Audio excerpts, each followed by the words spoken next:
wave continues here, but I do have my AC working well now. I added 2 canisters. Total, I still have another canister left that I didn't use, and that seemed to have done the trick. My AC is working well. It was comfortable last 2 nights. Plenty of cold air.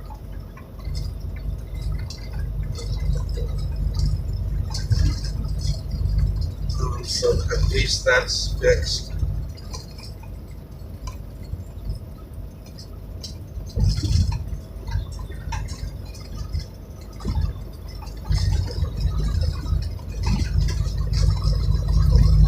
So I'm now northbound on US 129, coming out of Macon, Georgia.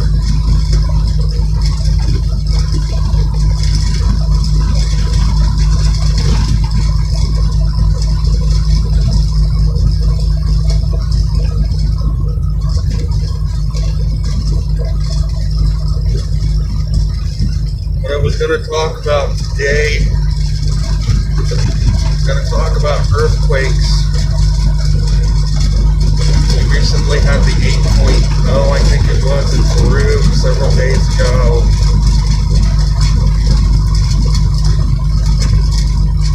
And I've done research on earthquakes for a long time. I've only been to one earthquake in my life. That was back in 1985 in New York, of all places, in Long Island.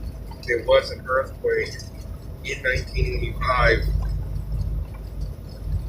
That was a 4.0, I think. It happened on the Ramapo Fault Line north of New York City. It was the epicenter. But it was felt on Long Island. I felt it. The house shook like it was on a bowl of Jell-O, probably for about 20 seconds. So yes, it was definitely an earthquake that I felt. I have not ever been in an earthquake before then or since. Even though I've been to California many times, I've never felt an earthquake there. So,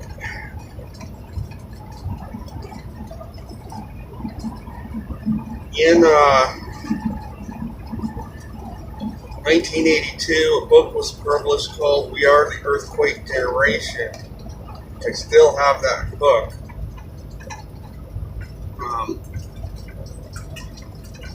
In the book, it focused a lot on prophecies of Edgar Casey.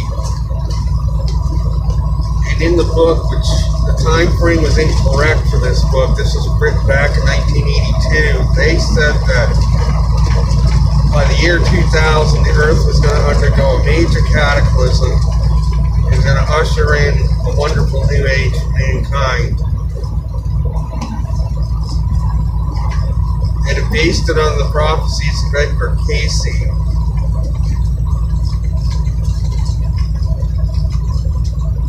Has that happened? No, not even remotely close.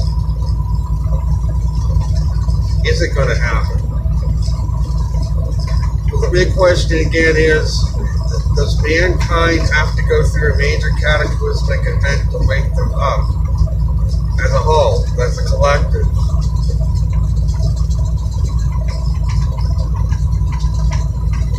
Is it such a huge catastrophe necessary to jar mankind into a better way of doing things?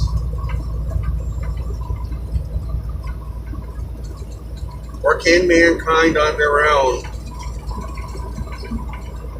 move forward and create a world that's better without the catastrophe having to jar things? Obviously, this book with the prophecies on earthquakes was not correct. It said that by 2000, which was almost 20 years ago, the Earth was slated to undergo a major cataclysmic event involving earthquakes all over the world. that would destroy civilization. Once left over would rebuild and create a better world. That's basically the message of that book. Were the prophecies of Edgar Cayce correct? Are they going to be correct in the future? I believe it largely depends on how mankind in general moves from this point on.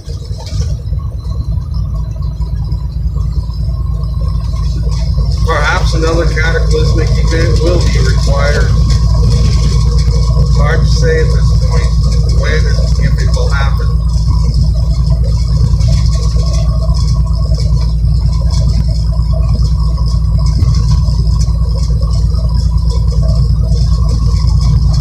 According to the book,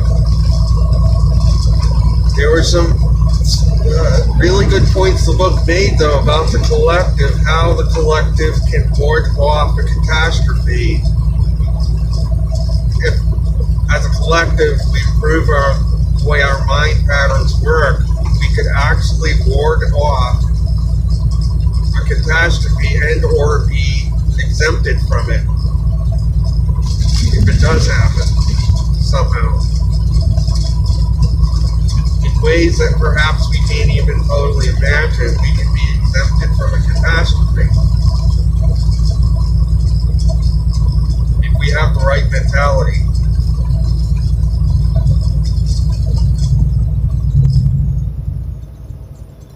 The right mentality involves tackling our issues that we have as an individual, overcoming them.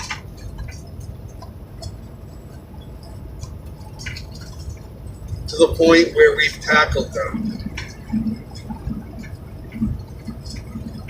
When we operate on a higher level of consciousness, how we treat our fellow man, and we're more aligned with Source or God in what we do when we reach that point, and our lives go more smoothly as a whole. As each one of us does this, as a collective, things can actually get better and improve for mankind. And then maybe perhaps if enough people get on board, it can perhaps ward off the necessity of a catastrophe to wake up mankind. As I said before, the Earth is a living organism. It's only going to take so much from mankind before it's going to do something.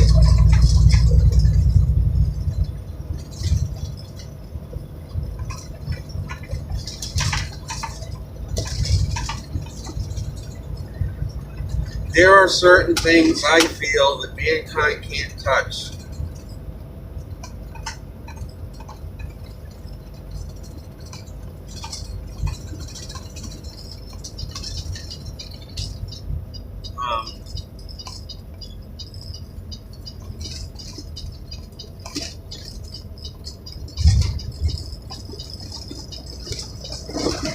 They can't touch their gravity, they can't touch the speed the Earth orbits around the Earth, they can't touch what the Sun is doing or not doing.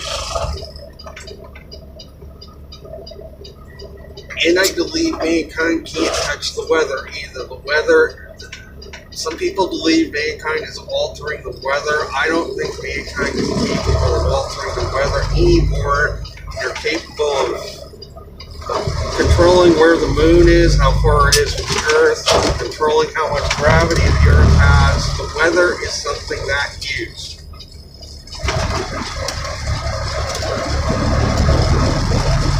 That is at least how I feel about it.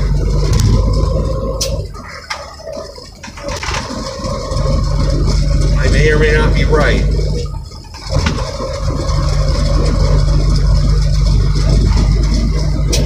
I do believe as a collective, however, that if enough minds are working properly, they could influence the weather to a point where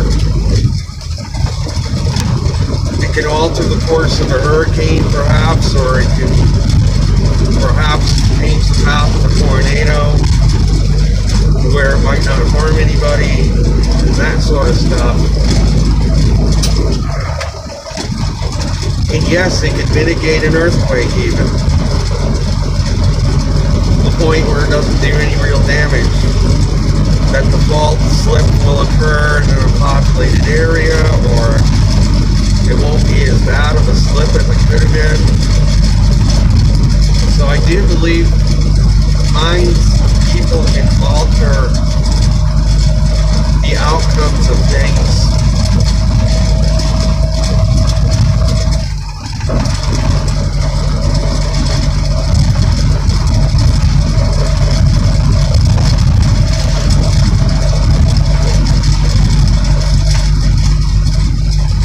The more we clear ourselves of our own issues, the more power we gain, more powerful we become as individuals. We are more tapped into God, Source. We're tapped into that power much more the more we free ourselves of blockages, the more that's going to flow. The more power we will have as an individual to be a positive force for ourselves, for others around us.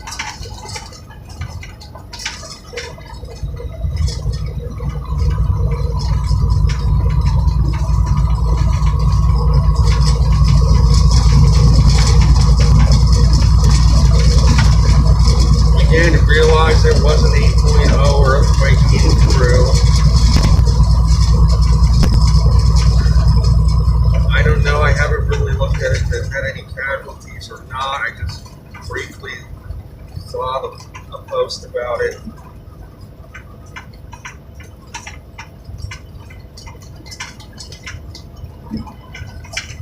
I wanted to bring out my thoughts on that event. Is it related to something bigger? Hard to say at this point. I doubt it. But you never know.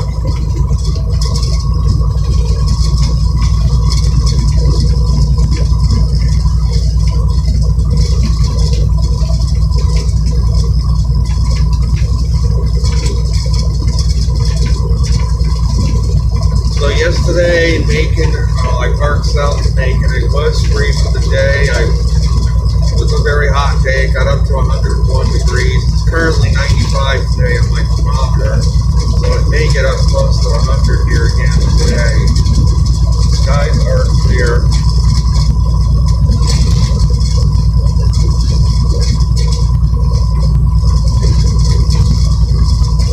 I did take a 4-mile walk to Walmart and back yesterday.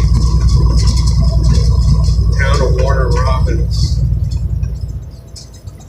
Put on my sombrero hat to protect my head from the sun if it's up near 100 degrees.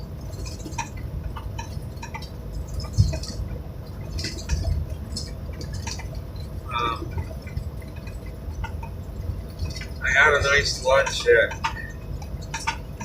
a place called Cookout. Their hamburgers are just absolutely awesome. I wish it was a nationwide chain. They only are in the southeast U.S. right now, but their hamburgers are just the best hamburgers I've ever had. It tastes like a real barbecued hamburger. And they're nice, thick, juicy hamburgers. They are delicious. And it was only $4.99 plus tax for a hamburger, fries, onion rings, and soda. Only $4.99, and it was good, tasting food. I really wish they would go nationwide. Lots of visuals here.